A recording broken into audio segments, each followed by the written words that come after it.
মুসা আলাইহিস সালাম কি বললেন? আনা। আসলে কথাটা ঠিক। আল্লাহ যখন যে নবীকে পৃথিবীতে পাঠায় তখন তাকে সবচাইতে বেশি জ্ঞান দিয়ে পাঠায়, সে হিসেবে ঠিকই উনি সবচেয়ে জ্ঞানী। কিন্তু উনি এইভাবে নিজেকে সবচেয়ে বড় জ্ঞানী বলে দিবে, এটা আল্লাহর পছন্দ হয় না।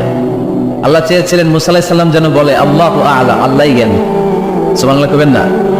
কিন্তু তা না করে উনি কি করলেন? যখন বললো সবচেয়ে বড় জ্ঞানী কে, উনি হুট করে কি বলে ফেললেন? আনা, আমি। আল্লাহ এটা পছন্দ করেনি। আল্লাহ ডেকে বলেন, মুসা, ইউ আর অ্যাবসলিউটলি রং, তুমি ভুল করেছো, তুমি সবচেয়ে জ্ঞানী নও, তোমার চেয়ে বড় জ্ঞানী আছে। সুবহানাল্লাহ পড়ে।